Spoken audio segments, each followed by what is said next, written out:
Hi, நம்ம rainbow சேனலில் இன்றைக்கி சுக்கா ரொட்டி எப்படி செய்கிறதுன்னு பார்க்கலாம். வாங்க பார்ப்போம், வீடியோவுக்கு போவோம். கோதுமை மாவு 100 கிராம்,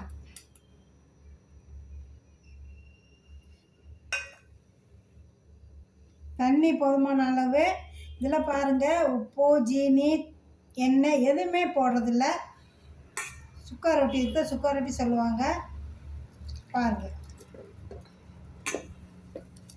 மாவு எப்படி பிசைறதுன்னு பாருங்கள்.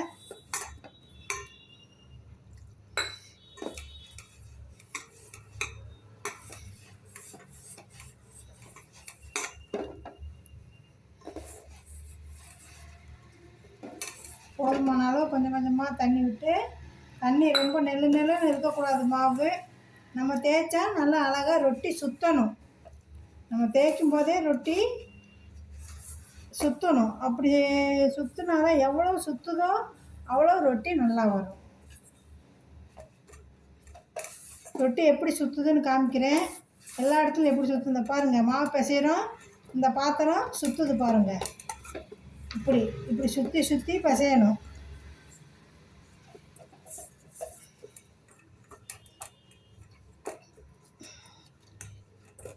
இது பிசைஞ்சாச்சு. இது மாதிரி ஒரு 3 தடவை இந்த மாதிரி இங்கிட்ட பிசைஞ்சிட்டா நல்லா பிசைஞ்சிரும். இப்படி இந்த மாதிரி பிசைஞ்சிட்டு மாவு ஒரு இடத்துல சேர்த்து எடுத்து வச்சு ஒரு 15 நிமிஷம் ரெஸ்ட்டில் வைக்கணும். 15 நிமிஷம் இதை ரெஸ்ட்டில் வச்சுருவோம். ஏற்கனவே நான் மாவு பிசைஞ்சு வச்சுருக்கேன் பாருங்கள். இதை திரும்ப ஒரு தடவை பிசைஞ்சு இப்போ நம்ம ரொட்டி செய்ய போகிறோம்.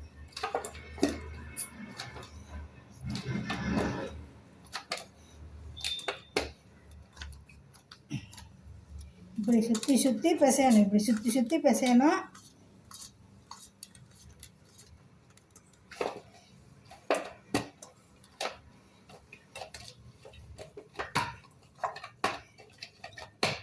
இப்போ நம்ம ரொட்டி சட்டியை அடுப்பில் வைப்போம்.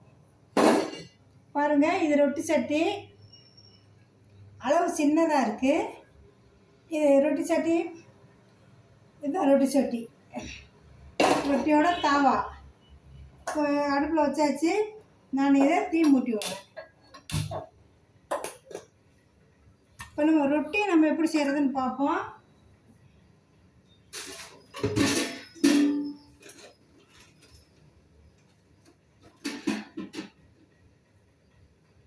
ரொட்டி தேய்க்கிறக்காண்டி கொஞ்சம் உலர்ந்த மாவு வேணும். நான் இந்த ஸ்லாப்லேயே வச்சு தான் தேய்க்க போகிறேன். கட்டையிலையும் தேய்க்கலாம், ஸ்லாப்லாம் நிறைய இடம் இருக்கிறதுனால இங்கேயே தேய்க்கலாம். இப்போ இதை நம்ம உருண்டையெல்லாம் செய்யணும். ரொட்டி எவ்வளோ சுற்றுதோ அவ்வளோ நல்லா வரும்னு சொன்னேன் இல்லையா? பாருங்கள், இங்கே வச்சு இப்படி சுற்றணும்.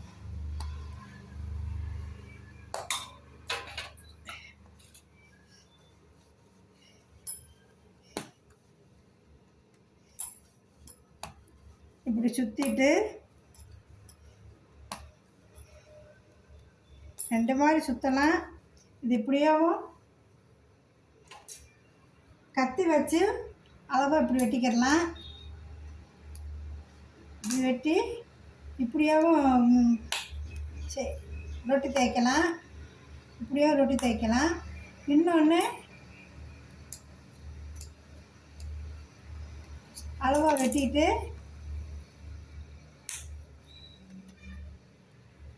ஒவ்வொரு உருளையெல்லாம் செஞ்சு வச்சு முதல்ல நம்ம இந்த மாதிரி ரெடி பண்ணிக்கணும். ரெடி பண்ணிவிட்டு பாருங்கள், இந்த உலர்ந்த மாவு போட்டு இதை இப்படி ஒரு தடவை ரொட்டி தட்டுறதுக்கு தோதா இப்படி வட்ட வட்டமாக சக்கரமாக செஞ்சு வச்சுக்கணும்.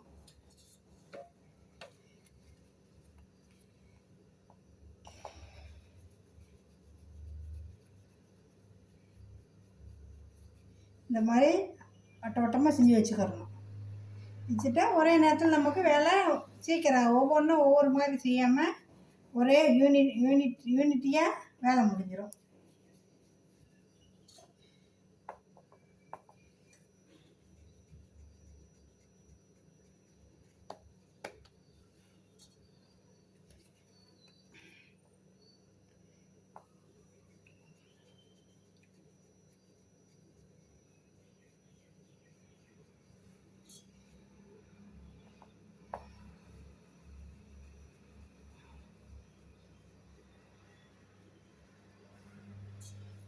இந்த கடைசி ரொட்டியை நம்ம வீட்டில் பரிமாறக்கூடாது.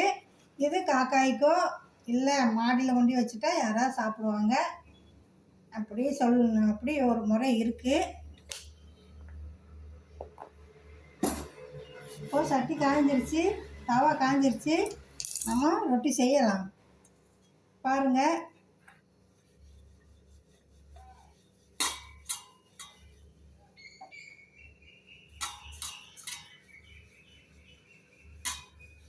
ரொட்டி சுற்றுது பாருங்கள். செய்யும்போதே தேய்க்கும் போதே இப்படி சுற்றணும். அப்போ தான் ஒன்று போல் மெல்லிசாக ஒரே அளவாக தேய்ச்சிருந்தா ரொட்டி செய்யும்போதும் அழகாக நல்லா ஒன்று போல் வெந்து நல்லா ஊதுறதுக்கு ஹெல்ப்பாக இருக்கும்.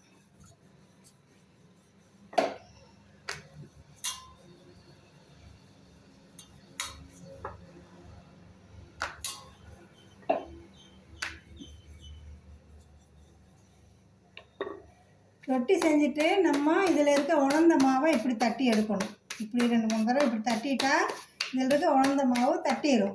தட்டுறதுனால நம்ம இந்த தவாவில் உலர்ந்த மாவு கருப்பாக ஆகாமல் இருக்கும். பாருங்கள்,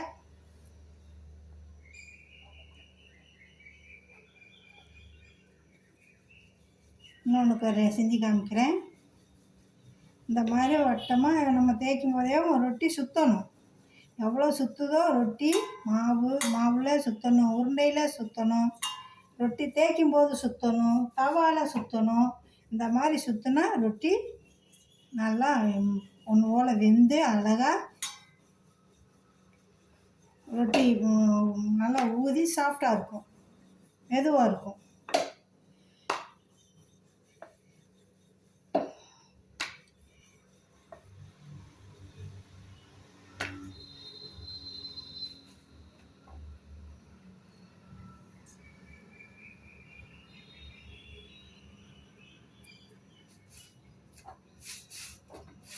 நம்ம பார்க்கணும் வெந்திருக்கா அப்படின்ட்டு.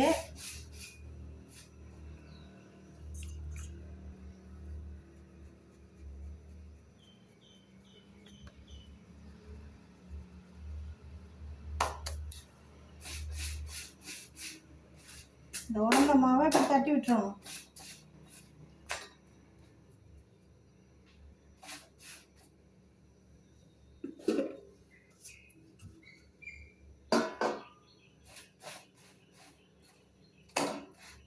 அதெல்லாம் பார்த்துட்டே இருக்கிறேன் நான். இந்த மாதிரி நல்லா வெந்திருந்தால் நம்ம திருப்பி போட்டு இது எப்படி ஊத வைக்கிறேன்னு பார்ப்போம்.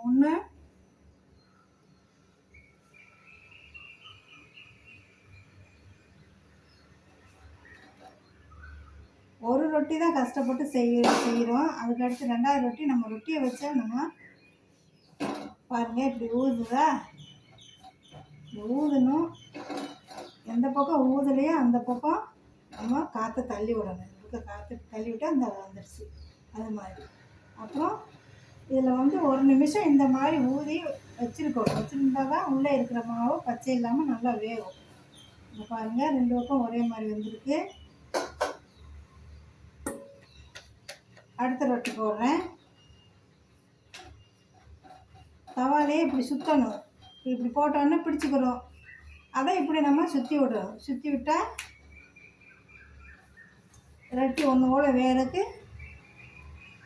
உதவியாக இருக்கும்.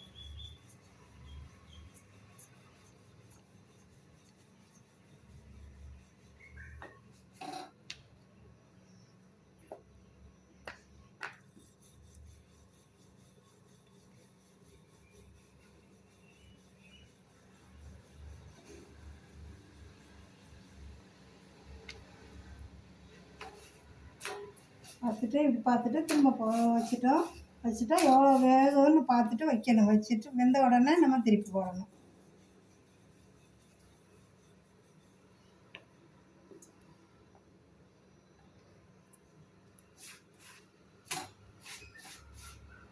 இதனால இந்த பக்கமெல்லாம் வேகலை சரியாக, இதை நடுவில் கொண்டு வந்து வேக வைக்கிறேன்.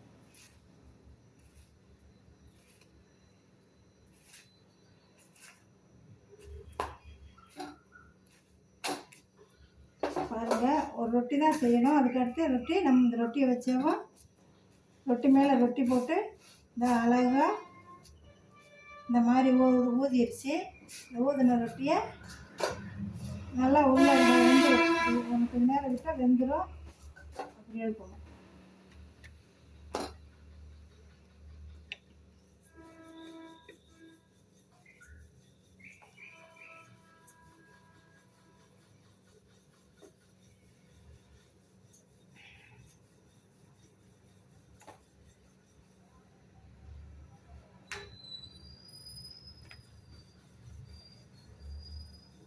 கொஞ்சமாக மாவு போட்டு தான் தேய்ப்பேன் நான். ரொம்ப மாவு போட மாட்டேன்.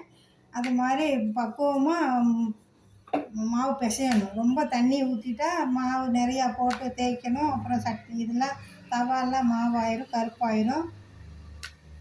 அப்படி இல்லாமல் அளவாக இந்த மாதிரி இருக்கிற மாவை தட்டிடணும். பாருங்கள், இந்த வெந்துருச்சு ரொட்டி. இந்த வேகாத இடத்துல இந்த மாதிரி கொண்டு வந்து வைக்கணும்.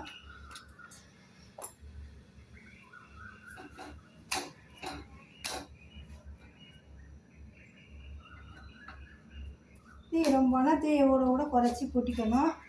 பாருங்கள், எல்லா ரொட்டியுமே இந்த மாதிரி ஊதணும். ஊதுனா தான் இதில் ஊதணும். பாருங்கள், இதில் நான் எண்ணெய் இருக்கா, எண்ணெய் இல்லை, ஜீனி இல்லை,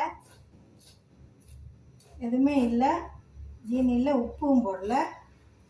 ஆனால் நல்லா ஊதி நல்லா ரொட்டி வருது.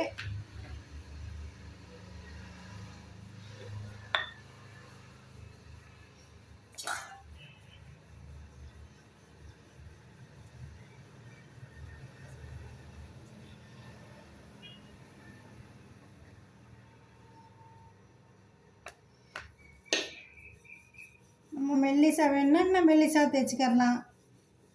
கொஞ்சம் கனமாக வேணுன்னா கொஞ்சம் கனமாக தேய்ச்சிக்கிறலாம். நம்ம இஷ்டம்தான். ஒன்று போல் தேய்ச்சி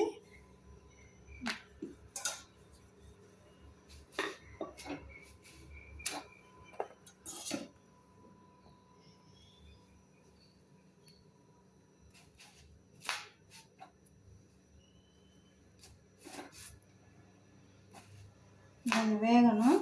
இந்த ரொட்டி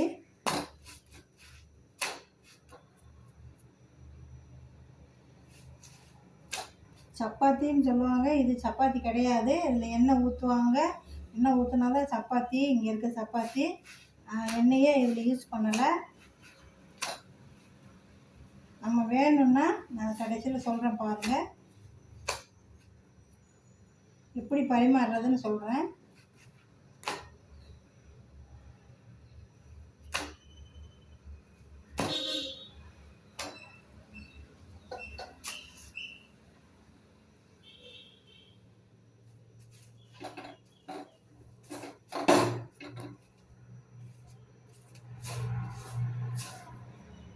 நல்லா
ரொட்டி ஆயிடுச்சு, எடுத்துருவோம்.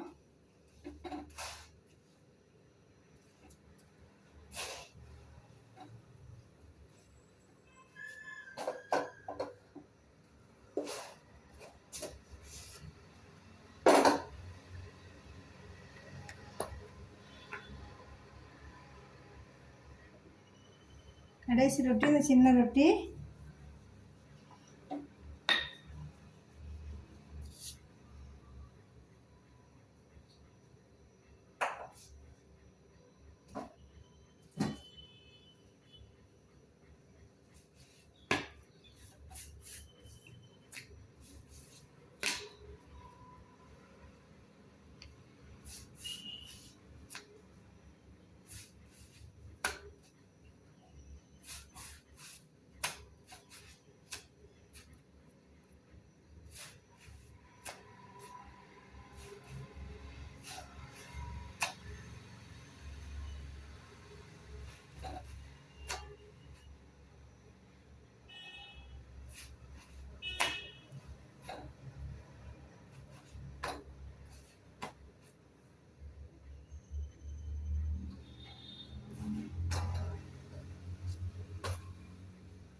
பாருங்கள், ரொட்டி செஞ்சு முடிஞ்சாச்சு. இந்த ரொட்டி ரொம்ப மெலிசான ரொட்டி, ரொம்ப மெலிசாக செஞ்சுருக்கேன். இந்த ரொட்டி கடைசி ரொட்டி.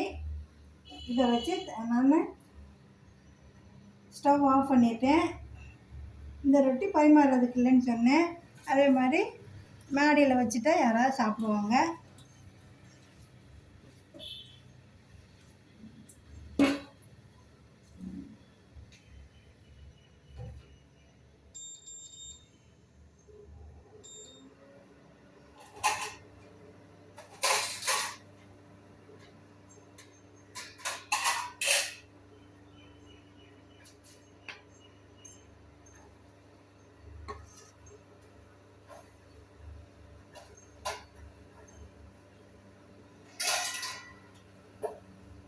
இப்போ பெரியவங்களுக்குன்னா இப்படி ரொட்டி வச்சு யாருக்கு வேணுமோ, நெய் வேணுமோ அவங்க கொஞ்சம் இப்படி நெய் ஊற்றி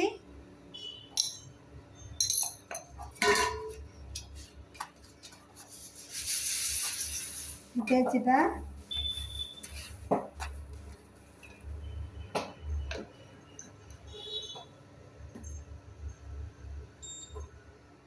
குழந்தைகளுக்கு வேணும்னா பாருங்க, நேரையில்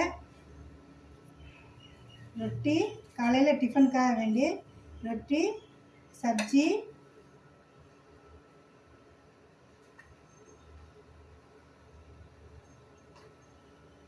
பப்பாளி காலையில் டிஃபனுக்கு. அதே மாதிரி குழந்தைகளுக்கு ரொட்டி கொடுக்கணுன்னா இந்த மாதிரி ஒரு ரொட்டி எடுத்துகிட்டு பிச்சுட்டு இந்த மாதிரி பிச்சுட்டு பாலை ஊற்றி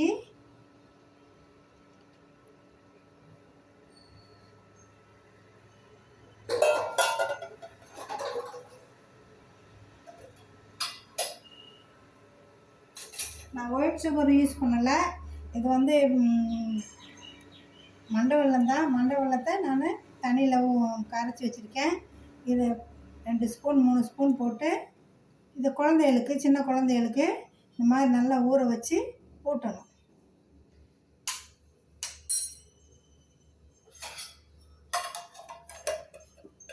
தேங்க்யூ.